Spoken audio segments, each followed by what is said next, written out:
Et bonjour à tous, ravi de vous retrouver pour l'émission du dimanche 1er août 2021. On attaque un nouveau mois avec un BTC juste sous les 42 000 $.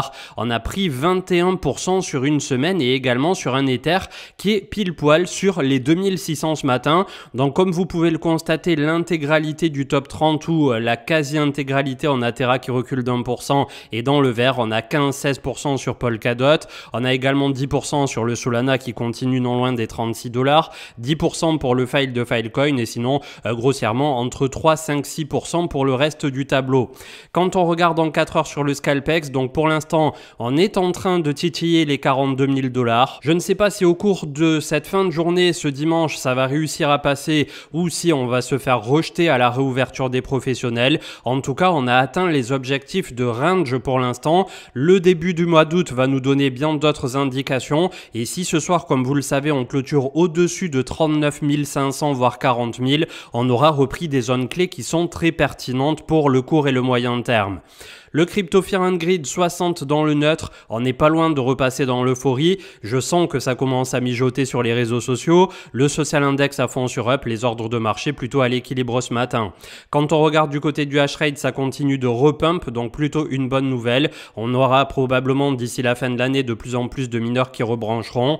On passe au niveau des news avec Cryptost et c'est Blockfolio qui se fait rename par FTX qu'il avait acquise en août 2020 pour 150 millions de $, donc désormais Blockfolio deviendra FTX tout court. Encore une acquisition de plus et petit à petit FTX qui se ferait un chemin dans l'écosystème et pas qu'un peu. Lex Mosky qui nous mettait en avant que tout ce qui est illiquid supply, c'est-à-dire les bitcoins qui ne sont pas détenus sur les échangeurs et qui la plupart du temps sont détenus en cold wallet par conséquent ou qui ne bougent pas des wallets tout court, est remonté à l'ATH de ce qu'on avait justement en avril 2021. Donc petit à petit on a les trends de long terme qui sont en train de se retourner et c'est également ce qu'on peut observer au niveau du social trending, etc. Est-ce que véritablement en août on est prêt à repartir? La question se pose, je pense que ça peut prendre justement jusqu'à la rentrée, mais si jamais, comme vous le savez, on a une explosion sur le marché crypto, ça part souvent sans crier gare, exactement comme quand on avait eu en sens inverse la phase de distribution et qu'en quelques jours on perd des mois de gains malheureusement. Du côté de Tesla, ça continue la petite compression en triangle, target autour de 780 à 800 $. Et c'était l'utilisateur TrendSpider-J qui mettait ça en avant il y a 16 heures sur Twitter. On en a parlé dans l'émission d'hier. Le MACD qui s'apprête à croiser positif, donc une très bonne nouvelle. Comme le disait Laetitia ici, on a Cathy Wood de Ark Invest qui déclarait lors d'une interview que plus elle avait des gens qui étaient contre elle, mieux c'était pour ses objectifs. Et c'est vrai que rétrospectivement, ça a été une des seules ou un des seuls fonds à autant croire en Tesla et en divers autres actions qui étaient plutôt volatiles. Ça leur a extrêmement bien réussi au cours de l'année 2020 et 2021. Donc je suis curieux de voir maintenant qu'ils s'intéressent d'autant plus au Bitcoin, ce que ça donnera dans l'année, voire les 2-3 ans à venir. Le 2 août, c'est-à-dire demain, on aura un fonds institutionnel germanique qui sera en mesure de détenir 20% de ses assets en crypto-monnaie.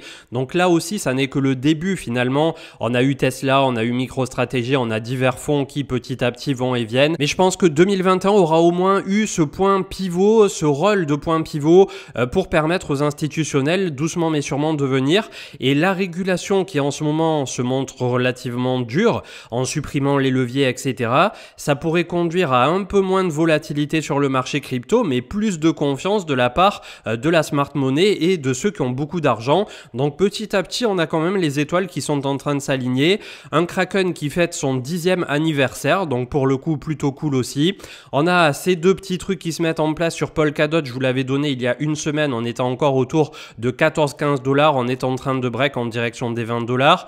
Le méga W en journalier et en hebdo ici qui est en train de se mettre en place sur Ethereum, avec aussi la cassure autour des 2400 et ça continue. Le IP 1559 dans quelques jours, donc attention, on peut très bien retrouver un Ether à 2008-3000 $ et que ça soit vendu pile poil le jour de la news, il faudra faire attention à ça. Vous aviez eu raison lors du sondage du 24 juillet, vous aviez été non loin de 65% à répondre 40 000 en premier, on était autour de 30 000 à cette période et il y avait l'autre réponse qui était 25 000, donc félicitations pour une fois. La majorité et la commu CM a eu raison et je pense que petit à petit on peut se féliciter tous ensemble de s'éduquer correctement puisque effectivement souvent c'est la masse qui a tort et là pour le coup ça n'était pas le cas. On a une actu qui n'a strictement rien à voir avec la crypto, mais que j'ai trouvé plutôt intéressante à partager ce matin. Pour la toute première fois, les hommes ont détecté récemment de la lumière des rayons X qui proviennent de l'autre côté d'un trou noir. Donc c'est vrai qu'on ne maîtrise encore que trop peu tout ce qui se passe dans l'espace. Petit à petit, on avance toutes les décennies, tous les 50, tous les siècles. On garde cette sensation quand on regarde les émissions sur YouTube de l'infiniment petit, de l'infiniment grand, que voilà, on est une micro-respiration dans l'univers qui est infini, et c'est vrai que ça donne rapidement mal à la tête quand on voit toute cette infinité et qu'on a encore du mal à ce jour à palper et tout simplement à interpréter, je pense, sur notre condition justement d'être humain. On finit avec ce qui pour moi est le truc du jour. Donc c'est un petit tableau qui a été mis en avant tout à l'heure par Pladiso. J'ai vu que ça commentait avec Willy Woo et tout ça. Ils ont l'air plutôt d'accord. Quand on a 10 jours consécutifs de bougies haussières, donc green close, on a derrière à 5 jours, à 10 jours, 15 jours, 20 jours, 30 jours, 60 jours du positif et jusqu'à 50 à 100% en moyenne à 1 mois et 2 mois.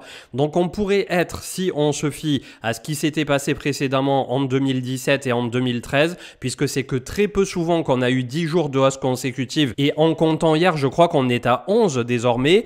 Là voilà, on pourrait avoir, si on se fie toujours aux moyennes, à 5 jours, le pire qui puisse nous arriver, moins 5, moins 6%. Mais quand on regarde l'average sur 15 jours, 20 jours, 30 jours, 60, on a entre 40 à 100%. Donc je pense qu'effectivement, si on se projette sur une rentrée qui pourrait être résolument bullish, voilà, on pourrait avoir quelque chose de plutôt sympa sur le Bitcoin et toujours cette target en tête effectivement qu'on a eu depuis le début du bull run. Et si tant est qu'on soit toujours en bull run, que ça ne soit pas un énième piège autour des 42 000 pour aller chercher plus bas ensuite, effectivement on pourrait viser entre grossièrement et très élargi 80 à 100, 120 000 dollars sur le Bitcoin. Ça paraît pas complètement fou sur ce cycle en particulier. Ceux qui visent 200, 300 000 et blablabla, on verra en temps utile si un jour vraiment on a autant d'argent qui rentre sur le marché crypto. Vous avez également ce petit récapitulatif par tableau qui donne en gros l'échelle de temps de ce qui s'est passé aussi précédemment avec les cycles, les lows. Ensuite on a eu 375 jours jusqu'au halving, 368 jours jusqu'au spike. Là on avait eu au cycle précédent qui a duré de 2015 à 2018 539 jours, 526 jours et là désormais on est à 513 et 503. Donc est-ce que véritablement dans le mois à venir on va commencer à partir très vite, très fort, ou même est-ce qu'on pourrait avoir un truc complètement barge, c'est-à-dire un bull run qui se termine en août-septembre, genre on fait le méga spike à 100 000 dollars, ça part en ligne droite et derrière on commence à digérer au cours de l'automne pour une méga alt season. Alors voilà, j'essaie de me projeter sur des scénarios bull désormais maintenant qu'on commence à reprendre les moyennes mobiles et tout ça. Par contre on garde dans un coin de notre tête que c'est pas parce que là le marché est en train doucement de nous offrir des signaux de retournement que ça y est, en claquant des doigts on oublie tout ce qui s'est passé précédemment bien évidemment. Donc on passe sur l'analyse technique qui au niveau du crypto total travaille son volume profile et a bien repris la moyenne mobile 200 autour de 1600 milliards, c'est positif. Le crypto total des alts qui est à 850 milliards, comme vous le savez il faudra revenir à 1000 milliards pour commencer à être vraiment positif. Là aussi on a quand même repris le cluster de moyenne mobile et tout ça et le volume profile à 750 milliards, c'est positif. Le BLX, je ne vous le passe pas en fin d'émission pour une fois, on a sorti la tête de l'eau 42,3, on fait le petit pullback hier à 41,4. En hebdomadaire, comme vous le savez, on a l'EMA21 qui est désormais autour de 39,5. Donc j'espère bien évidemment que d'ici la fin de la journée, on va pas revenir sous cette zone des 39 500, d'autant plus qu'on a quand même le momentum MACD qui se prépare depuis un mois et demi à ce croisement positif qui pourrait intervenir la semaine prochaine. Par contre, comme je viens de vous dire, si jamais tout s'aligne et que tout part, qu'on commence à avoir du volume et du FOMO à nouveau, ça peut aller très très vite en sens inverse et on peut se retrouver effectivement en une semaine avec une bougie de 10 000 dollars de plus sur le Bitcoin sans grand problème. Le BTC en futur CME qui a clôturé juste sous les 40 000 dollars mais au-dessus lui aussi de l'EMA21 qui est à 39 000 chez eux, donc on a un delta de quasiment 2 000 dollars, attention.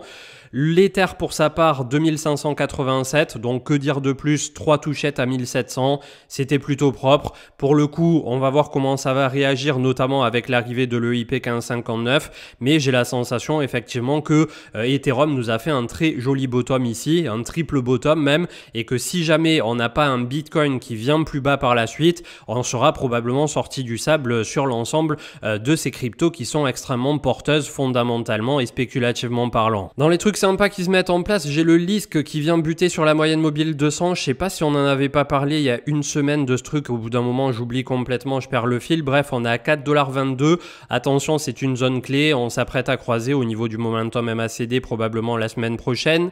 Siacoin, dont on parle que trop peu souvent, qui était venu chercher le bas ici, la sortie du range précédent. Donc ça c'est plutôt intéressant puisqu'on a eu un double tag pile poil ici, moyenne mobile 50 hebdo autour de 32 Satoshi, et on commence là à bien se mettre à plat, ce qui pourrait nous mettre sur le pas de tir pour la suite, pour aller rechercher cette zone des 70 à 73 Satoshi avec la moyenne mobile 200 qui descend par le nord. On a Bifi qui pour le coup lui aussi est en train de nous faire un truc plutôt sympa. Donc on avait eu quand même un bottom ici contre le BUSD à 365, ça n'était pas rien puisque on venait lors de l'intro sur Binance de 6500$ après une stabilisation ici à 2340. Donc il est en train de reprendre les niveaux aussi avec les 1050 qui était une zone importante, et ensuite on a le prochain niveau clé autour grossièrement de 1600-1650$ qu'il devrait pouvoir atteindre, je pense, Bifi sans grand problème, puisque ça sera juste la zone supérieure ici pour pouvoir prétendre par la suite à s'extirper par le haut. XVG Verge qui est en train de travailler autour de la moyenne mobile 50, petite touchette la semaine dernière à 0,016, on va venir s'empaler sur la moyenne mobile EMA 21 à 0,027. On pourrait avoir aussi ici une zone de friction par la suite autour de 0,035, peut-être une ou deux semaines de plus de maturation, mais là pareil on est en train je pense de déclencher un retournement sur bon nombre d'altcoins de toute façon puisqu'ils ont plus ou moins tous la même tronche, et c'est là où ça devient tentant de vouloir un peu tout payer, d'aller se disperser, de se dire mais pourquoi mon machin il a pas encore pump pendant que le reste a pris 40%, et c'est là où vous risquez aussi de vous faire mal si vous n'êtes pas assez patient, parce que si vous êtes sur un dossier solide, il faut juste attendre son tour, il faut juste attendre un peu de news, etc. Et vous verrez que le marché souvent repart un peu à retardement sur certains actifs, mais finit toujours par repartir quand tout repart de toute façon. Alors Polkadot, je vous l'avais donné il y a 8 jours, 7-8 jours désormais. Je vous avais dit que ici autour de cette configuration c'était pas mal.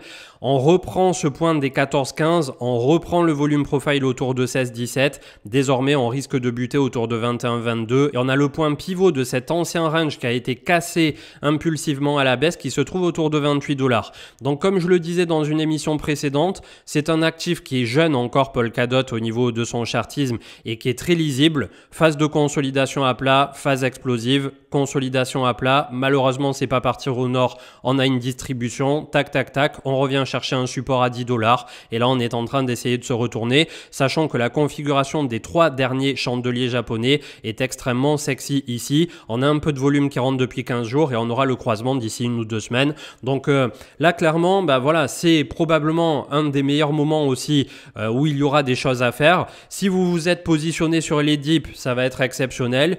Si vous vous êtes pas encore positionné, attendez tout simplement. Même si on prend des 100-200%, vous voyez bien que régulièrement il y a des moins 30, moins 40, etc. Après, comme je vous disais depuis une quinzaine de jours, voire un mois, quand on a des moins 85% sur des dossiers solides, dans un marché qui reste plus longtemps que jamais dans l'extrême peur, voilà, au bout d'un moment, il faut savoir aussi passer à l'action. Et comme je l'ai déjà dit, mais je préfère le répéter, je ne serai pas celui qui vous dira quand acheter et quand vendre. On clôturera peut-être une fois n'est pas coutume avec le gold, parce que je n'en parle que trop peu souvent. Je suis pas repassé sur les actions américaines, et d'ailleurs, j'aurais peut-être aimé jeter un coup d'œil, tiens, soyons fous, sur l'action de Coinbase, qui probablement est toujours dans son range et qui n'en est toujours pas sorti. Donc ça aussi, pour moi, c'est du pain béni. Quand on a un range comme ça bien défini entre 210 et la note autour de 230-250, on pourrait presque l'élargir comme ceci globalement. Voilà, très longue consolidation. Imaginez qu'on fait une seconde méga partie de bull run, ce truc va pas rester à 230$. Donc toujours pas de conseil en investissement, chacun fera comme il voudra, mais bref, suivez mon regard. L'or pour terminer, volume profile et support autour de 1760 $ l'once. On est sous la moyenne mobile 50 qui est à 1840, volume profile à 1880. Et quand on prend un peu de recul, là aussi on avait fait une très belle correction puisqu'on a eu de la volatilité mine de rien. Depuis un an et demi sur le gold, on avait perdu 19%. C'est pas la volatilité certes des crypto-monnaies, mais après un bottom ici qui a bien été tenu, on est en train d'essayer d'imprimer un méga double creux ascendant. Donc la séance, je ne m'y risquerai pas, elle est un peu dégueulasse, bien que ça peut quand même s'apercevoir. On aura la résolution si un jour on pète ici toute cette zone des 1900 $ élargie plus ou moins. Donc je pense que dans tous les cas, le gold, le silver, etc. devrait connaître aussi une continuité derrière, une continuation haussière avec des actifs qui de toute évidence continueront d'être assez recherchés. Je vous souhaite un excellent dimanche et pour ma part, je vous retrouverai demain, même endroit, même heure le lundi et autour de 21 h pour Twitch. Merci encore à tous ceux qui ont typé hier. Je ne sais pas combien vous avez été, mais j'ai vu énormément de notifications en couleur avec des petits tips sur YouTube. Ça fait super plaisir. Merci encore à tous d'être là au quotidien. Et je vous laisse ici. Je vous dis à demain. Ciao, ciao.